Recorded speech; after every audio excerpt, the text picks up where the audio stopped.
these are called early Onward, and as the name would suggest, they're great for early cropping peas at the beginning of the season. But if you do want them right the way through, then definitely choose an early variety and get them in now so you can get them started. Now, peas definitely don't like root disturbance, so I'm using these individual cells, and I'm literally going to put one pea plant in each. And then what you can do is you can just push up very gently from the bottom, because you don't really want to be squeezing the sides or anything like that, and that will just pop the plug out, and you can gently place that in the soil outside once it's prepared, and then off they'll go. I've had great success in growing them this way myself.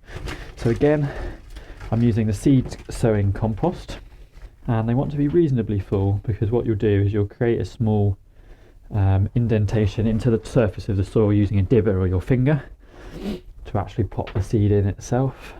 Okay, and as I said, you can either use your finger or use a dibber or any kind of utensil, but all you want to do is just make a small, probably about a centimetre, no more than 2 centimetres deep in each,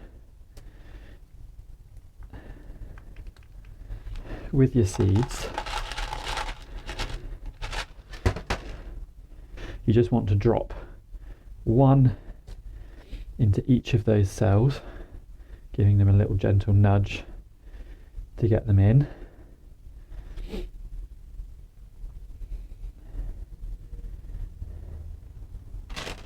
Like so. And then all you're wanting to do is just push some of that soil back over the top so that it's completely covered.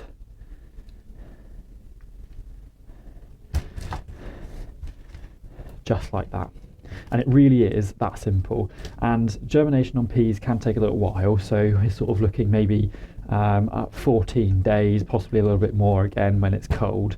And they don't like to dry out too much, so just keep an eye on the watering. Again, if you're sowing them indoors especially, I'll give these a little bit of water, just a quick mist, just to make sure there is some moisture in there, because that helps the seeds germinate. Generally speaking, they're quite a big seed, so when they do germinate, they'll require just a little bit more water anyway, because the plant is of a larger size.